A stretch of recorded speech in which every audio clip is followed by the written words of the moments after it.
Hi, this is Brandon Smiley from thirstgym.com. Today we're talking about an exercise called the single leg band RDL with row. This is a great combination-based exercise, so it glutes hamstrings, get some rowing, and it's a way to help maximize your training time and with some of your accessory work, or you've got a limited number of days to train. This is a really good exercise that you can use with just about any client or athlete.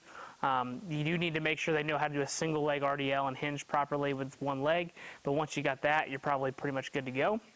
We've got a band choke to our rack here at the very bottom, and I've kind of talked about this when I use bands in some of my other videos, but when we're going to put our hand in the band and come around, so we kind of create a hook, by all means can you hold it like a handle, but I just think that this lends itself to you losing the band, or finger grip and strength becoming an issue potentially if you start getting some pretty heavy band tension. So I just put my wrist in the band like this and then grab it, and I know I'm not going to lose it. So we're going to step away from the band, make sure there's always tension on it. And if I got the band in my right hand, we're going to hinge about my left hip here.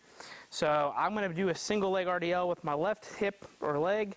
And as I go down, I'm going to let the band pull me forward. My right leg's going to reach good and long. So I want to try to almost make a straight line from the corner of the rack where the band is choked off all the way throughout my body as I go down with my right leg. So I'm going to come here.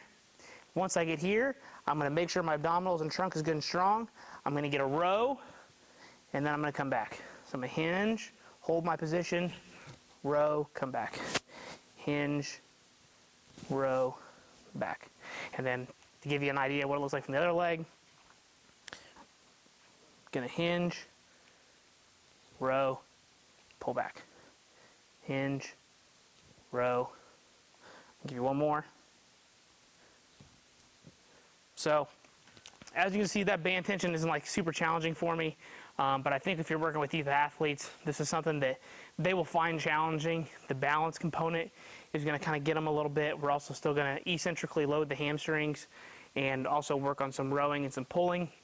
So that's another reason why I'm really a big fan of exercises like these, is we're training the posterior chain in multiple angles and different modalities.